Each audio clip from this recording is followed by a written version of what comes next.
So we are officially recording now. Why is that? Can you guys, everyone can see my screen? And as I'm presenting, if you guys have questions, I'm not gonna be able to see you in the chat, so I'll have Lauren let me know, but also feel free to unmute your mic. I want this to be interactive. We've put in a lot of buffer time, so if we go over, we'll be able to make it up. So really, go ahead, unmute your mic, ask questions to me, or if you don't feel comfortable doing that, go ahead and put it in the chat, and then Lauren, you can interrupt me. And so just going to start off with a general introduction to NASA GeneLab and the command line. So as I mentioned, we do have our 2 guest speakers, which are coming on promptly at 10. And so we're going to stop a few minutes before then to give you guys all a break. So I'm going to stop anywhere I am at in my lecture, and I'll continue on after our guest lectures. And as I mentioned before, I am the GeneLab data processing lead at the NASA Ames Research Center. So starting off with an introduction to the National Aeronautics and Space Administration, more commonly referred to as NASA. I'm actually going to go ahead and turn off my camera as promised to help with bandwidth. Okay. So before there was NASA, there was actually NACA, which is the National Advisory Committee for Aeronautics. And that happened about 10 years after the Wright brothers first took flight in 1903. So in 1915, NACA was established. And then within 2 years of that, we have our first NACA center at Langley. And then we had Ames, which is where GeneLab lives, followed by the Lewis, more commonly referred to as Glenn NASA Center, as well as the Armstrong Center. And then in 1947, we reached a milestone of having the first supersonic flight. And then in the 1950s is when NACA began to look into the possibility of manned spaceflight. And then starting in the late 1950s is when they started to establish a plan to orbit a scientific satellite. But of course, as many of us already know, the Soviets beat us to it, and the Soviet Union launched Sputnik in 1957, but we weren't too far behind, and in 1958, US launched its first Earth satellite. And then in 1958, that same year, NASA was officially born, and it absorbed itself into NACA. And then in the early 1960s, we had Mercury's single astronaut program, which really asked the question of, can humans survive in space? And then in the mid-1960s, there was Project Gemini, in which 2 astronauts practiced space operations. And then, as you guys are probably well aware, in the late 60s and early 70s, we had the Apollo project, which was several manned missions to explore the moon. 1981 was another milestone of the Space Shuttle first mission, STS-1. So this is what we used to do prior to the International Space Station. And then in 1984 is when Congress authorized NASA to start building the space station. And then in 2011, which happened to be the year that the space station was completed, was also the last space shuttle mission, STS-135, and that was actually the last time that we launched humans into space from American soil until very recently with the SpaceX commercial vehicles. So NASA's vision is to reach for new heights and reveal the unknown for the benefit of humankind. And NASA's mission is to drive advances in science, technology, aeronautics, and space exploration to enhance knowledge, education, innovation, economic vitality, and stewardships of Earth. And here are just some fun pictures of some different NASA technologies that have been invented. Over here on the left, it's called the crawler, and that's actually moves incredibly slowly, and it is built to transport rockets to the launch pad at Kennedy Space Center. Down here you have astronaut Christina Koch playing with some life science experiments on the International Space Station. And then over here, this third picture from the left, we have the cell science bioculture system, which is how we're able to grow cells in space. I'll talk a little more about that later. And then over here on the right is just kind of looking into the future of the Cygnus mission, which is actually setting up to use the same GPS technology that helps all of us get to where we're going in a car. This is going to be used in space to help impact hurricane forecasting. future NASA project. So how does NASA achieve its mission? Well, we have our NASA headquarters, which provides overall guidance and direction to the agency. And then we have a bunch of NASA centers and facilities, and that's where all the day-to-day NASA work is performed, and it's performed across laboratories, airfields, wind tunnels, things like that. NASA conducts its work through 4 main organizations known as mission directorates. And so there's the Aeronautics Research Mission Directorate, the Human Exploration and Operations Mission Directorate, the Science Mission Directorate, which is where GeneLab lives, and the Space Technology Mission Directorate. And then this here is just a general overview of the NASA organizations. You can see all the administrative people at HQ are up top. We see our 4 mission directorates here, and then over here on the right are some of our research centers.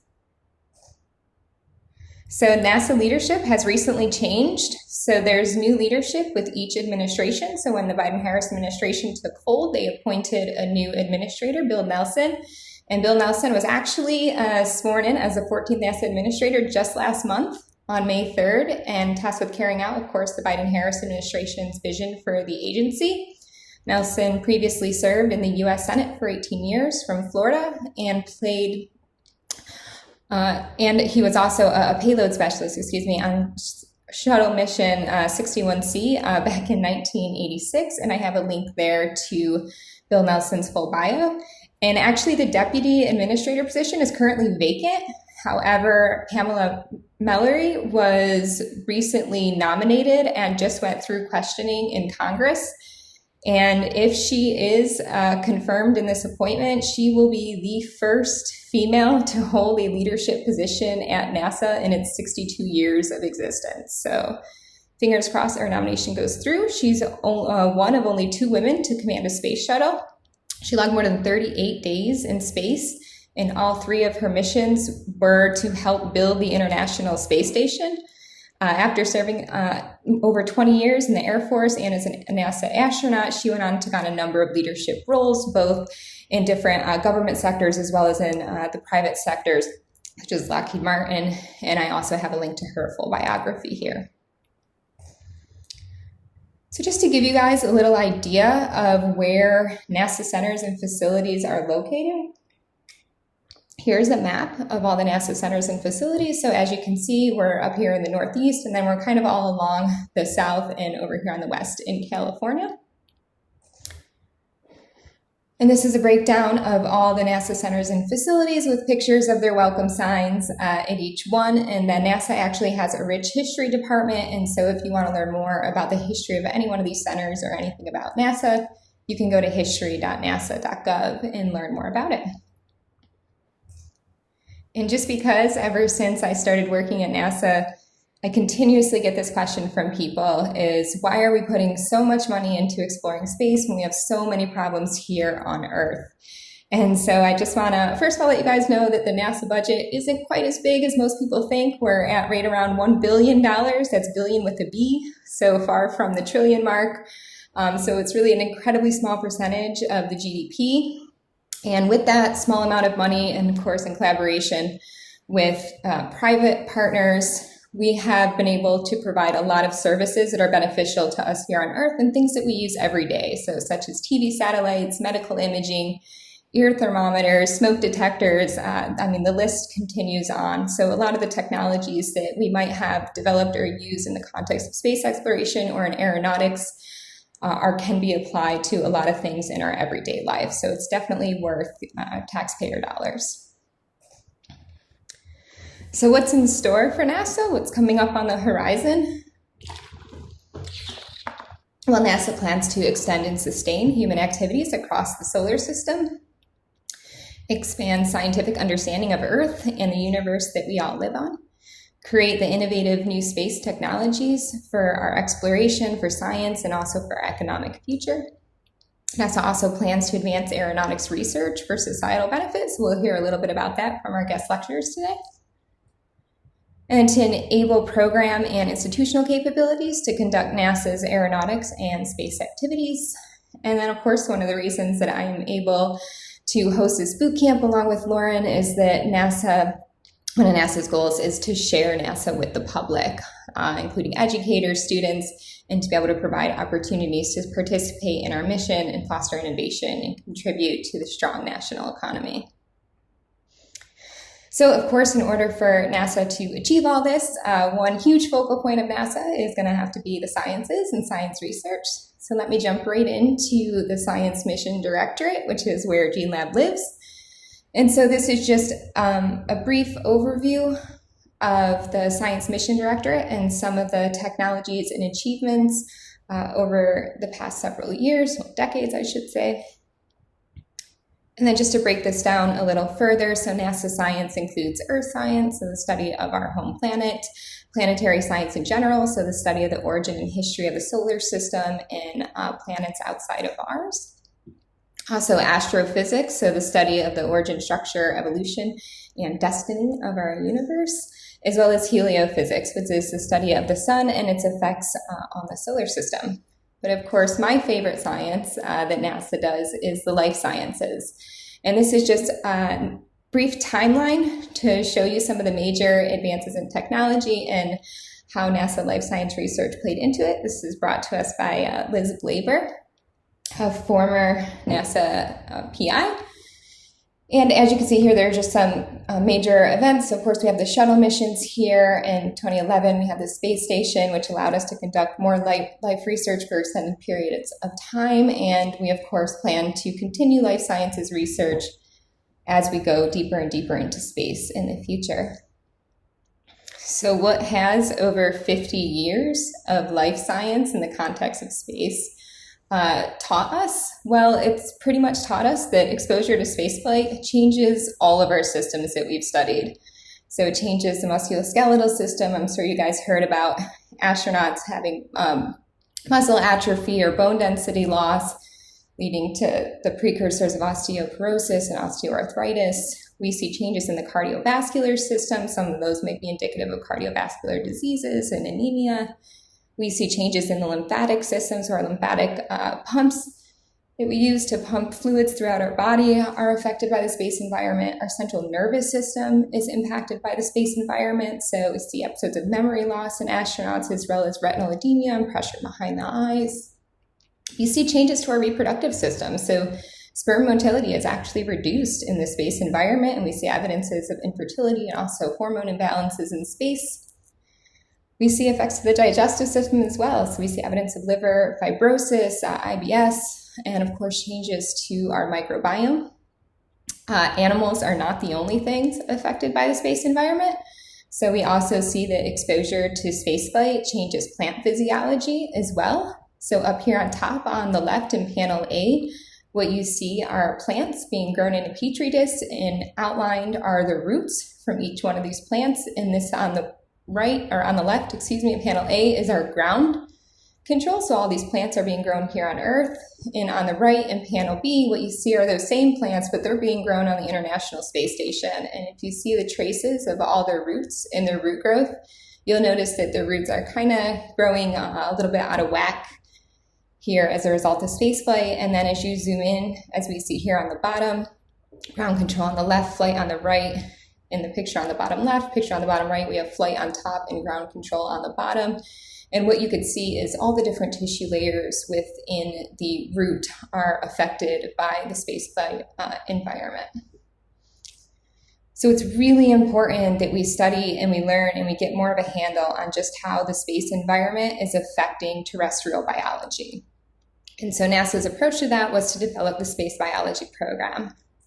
And the Space Biology Program studies animal biology, microbiology, cell and molecular biology, developmental, reproductive, and evolutionary biology, as well as plant biology, all in the context of spaceflight. And some of you guys might be wondering, how can we study all of these things in space? Well, we do it with specialized hardware. So NASA is known for their clever engineers, mostly in rocket science, but there's also a ton of clever engineers working on different ways for us to be able to grow living organisms in space. So I'm just going to go through some examples of this hardware. What you're seeing now are different cell culture systems. So we're able to grow cells from a variety of different organisms on the space station. So on the left here, we have the bioculture system, as you can see depicted down here. And on the right here, we have cell cult, which looks pretty similar. Both of these contain these bags which hold the media, the food that are used by the cells in order to allow them to grow, and also available to collect their waste. Of course, you see intricate tubing. There's also pumps that provide the cells these nutrients and also extract the waste. Down here, you see this blue cylindrical looking thing here. That's a bioreactor, and that's where the cells are actually growing. And we're also able to pump in fixatives and actually preserve our samples in space. This is some hardware that has been developed for us to study microbiology. So this is known as biological research in canisters, more commonly referred to as BRIC. NASA, like most government agencies, love acronyms, so almost everything is an acronym, and usually the acronyms are decided on before what they stand for, which was kind of a weird thing for me to learn when I joined NASA. And so as you can see, these bricks are these long cylindrical containers, and inside of them they can hold several petri dishes, as you see here, allowing us to grow microbes in space and also preserve them as well.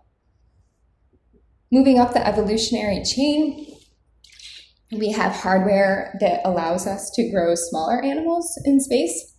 And so what you're seeing here is a picture of the multi-use variable gravity platform, or commonly referred to as MVP. This piece of hardware is actually really cool. So what you can do is, for instance, let's say you want to study fruit flies in space.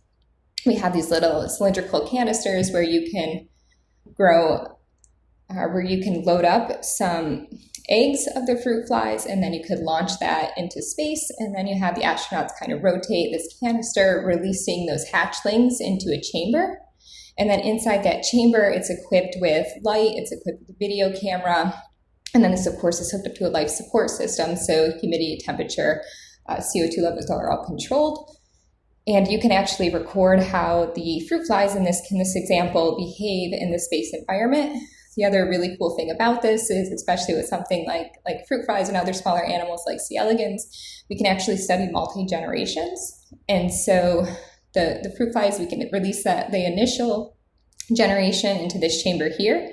And then once they're ready to lay their eggs, we can kind of rotate this and have them come in and lay their eggs on this canister, and then turn it around and release those new embryos into the next chamber. So now we can start to see, well, how is the space environment affecting multiple generations? And then, as indicative of the name, this contraption is hooked up to a centrifuge, so we can actually reintroduce gravity, such as on the International Space Station. We can control how much artificial gravity is being reintroduced, so that way we can start to study and look at the effects of living organisms in varying amounts of gravity. So again, animals aren't the only things we study in space. Another big part of space biology research is studying plants. And so this is the advanced plant habitat.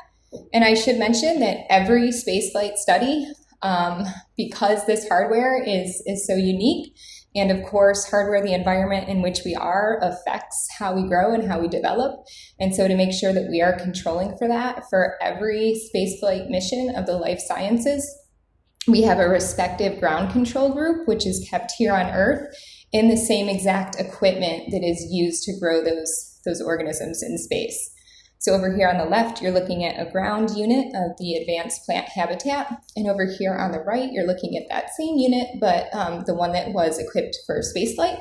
So this is dwarf wheat growing in the advanced plant habitat on the International Space Station. And not only do we grow plants to do research on, we also allow our astronauts to eat the plants that they spend time growing in space. So this is looking at another plant habitat on the space station called the veggie habitat.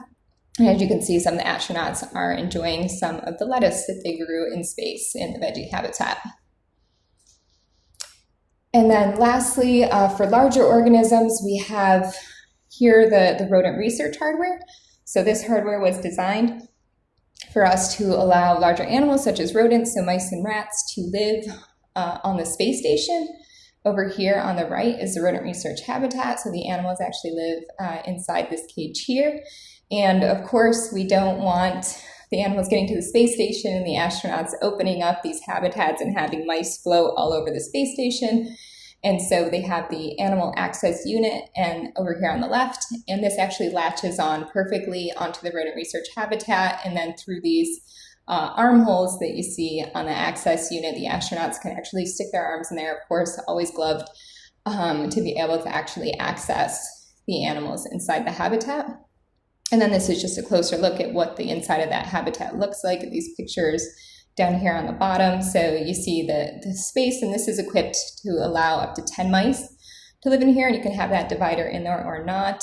And these are bags that control water, and so there are what's known as lixids down here that allow the animal to drink water. And then we also have a specialized food for animals for spaceflight known as food bars, as depicted here in the bottom right. And so kind of the project that brings all of these different types of space biology and space research together really is NASA's GeneLab project. So this is a project that I work on. It's near and dear to my heart, and it actually looks at the fundamental building blocks of all of the things that are living and the effects of the space environment on terrestrial life. So before I dive into more about GeneLab, I just want to show you guys this pretty cool video that NASA put out just showing the future of NASA and what all of the scientific research we're hoping will bring us. So I'll go ahead and start that, and then let me know if you guys can't hear anything.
Hi, Amanda.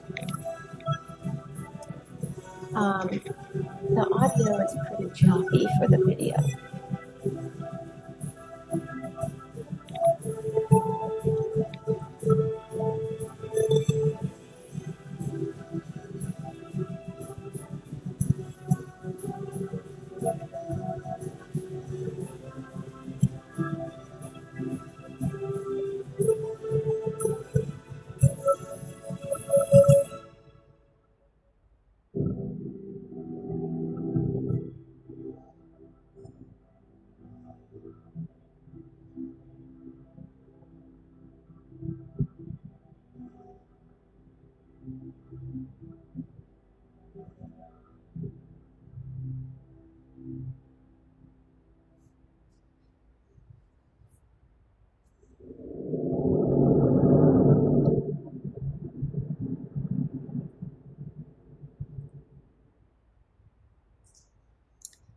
So in a true NASA fashion, a bit dramatic, but just that just gives you an idea of the vision of NASA over the next several decades. And also what you notice there is I hope you guys all had a chance to watch the landing of the Mars 2020 rover, which is pretty exciting. And I don't know if you noticed the helicopters that were taking off from the Mars surface. So we actually, our guest speakers today are working on that project, and we'll get to share more about it. So I am about to move on to an introduction to GeneLab for the next 10 or 15 minutes before our guest speakers come on. But before I do, I want to pause to see if any of you guys have any questions about NASA in general or anything you want to ask.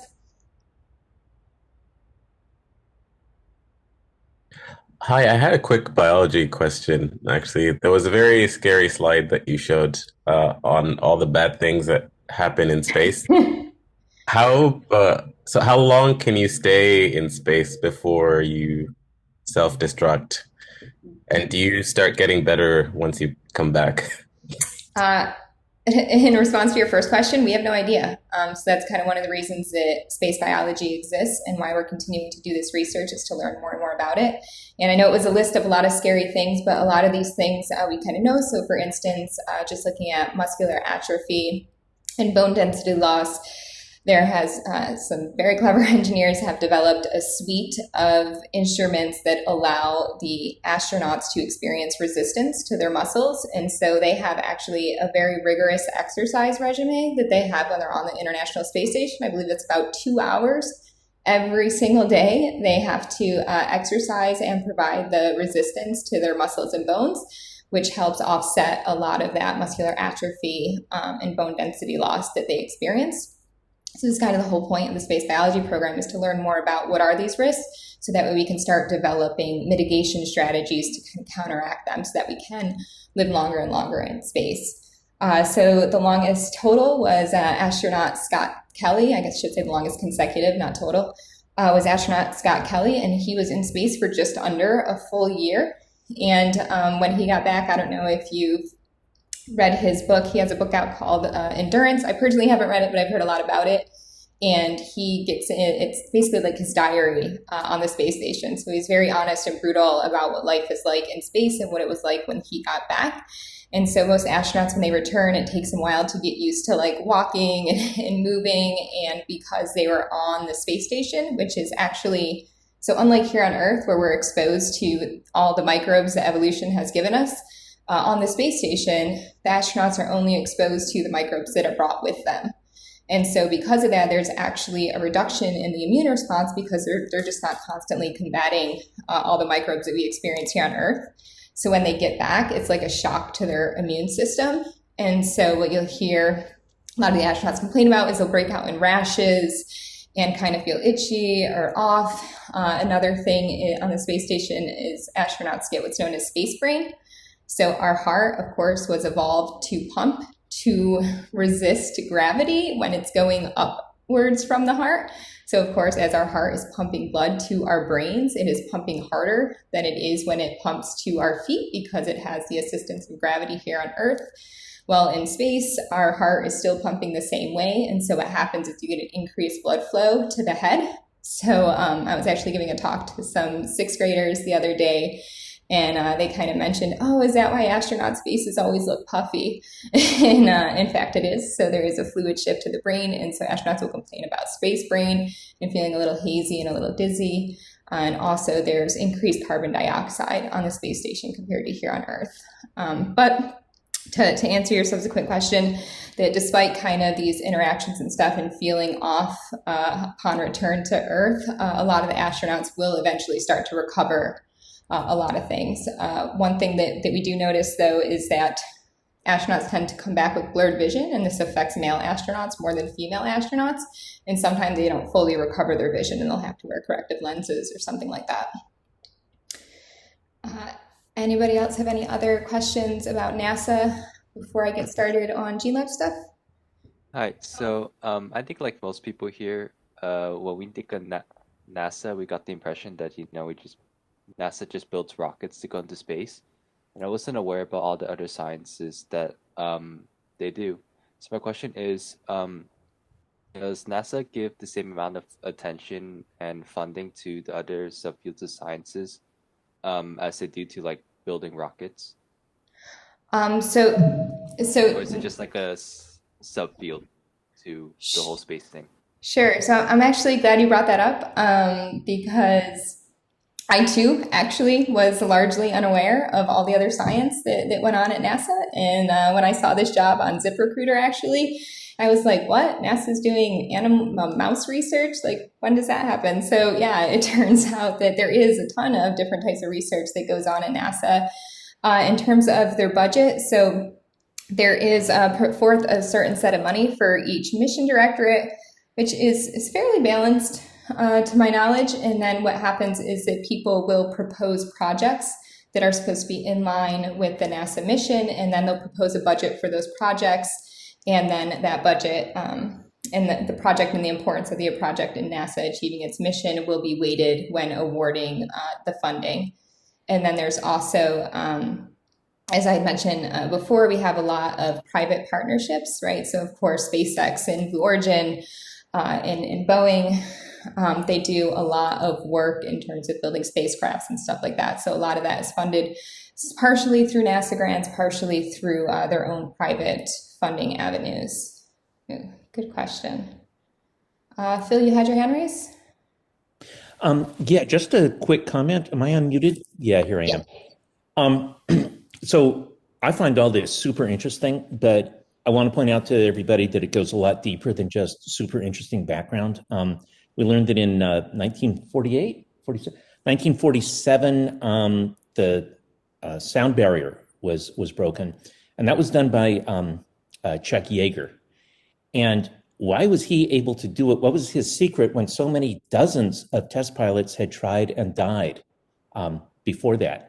And Yeager always claimed that the reason was that he deeply understood all the mechanical systems that he was flying before he would start flying them. And so I just want to encourage everybody, especially those with a software background, that even what feels like just general organizational background can end up being super important when you start actually doing the science. Thank you, Dr. Heller. That's a good point. Yes, there's a lot of research and stuff that goes in, and I mean, NASA, one of the goals of NASA, right, is to make the impossible possible. And so really, there's nothing holding us back except for our wildest imaginations. And pretty much, if you can think it, you could do it. It's a matter of figuring out how. And kind of that's been NASA's motto and has proven to be super successful. So I'm just going to go through one more slide. Well, does anyone else have any other questions, I guess, before I had a quick one. So I know that it's a biology question. So stem cells in particular are really dependent on their niche in order to grow and like differentiate properly. I was just wondering if NASA was looking into like stem cell research as well. Yes, absolutely. So we actually just had a rodent research mission that was looking specifically at stem cell development in the bone marrow and actually isolated bone marrow stem cells. And that was an extension of work from just growing stem cells in the cell culture system. And you're absolutely right that niches are incredibly important. And in fact, that's my alarm to stop talking.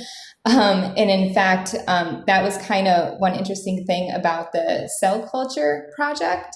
So NASA's cell science project is that they kind of thought that it was going to be a lot easier and take a lot shorter time than it actually ended up taking because of the finicky and the particularness of the cells and needing to keep the cells happy and healthy and make sure that the majority of them survive in space. So there was a lot of work done on the ground, a lot of communication between the engineers building the hardware and the biologists that kind of really understand the cell types and what the cells need. And so that is a great question. And yes, that has absolutely been being done. And of that research so far in stem cells, one of the interesting things is that it seems as though stem cells tend to maintain their stemness in space. So it seems like they have a difficult time fully differentiating into their adult lineage, which is a pretty interesting concept. And again, currently being studied more specifically in the context of bone cells and bone marrow. Right now, but that, of course, is also on the minds of course, plant biologists and really anyone studying organisms because stem cells play such a critical role in how we develop and how we adapt to our different environments. Good question. Any other questions?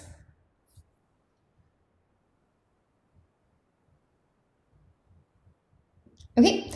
So in the interest of time and already bombarding with you guys with a lot of information, I'm going to stop here and give you guys about a 9-minute break.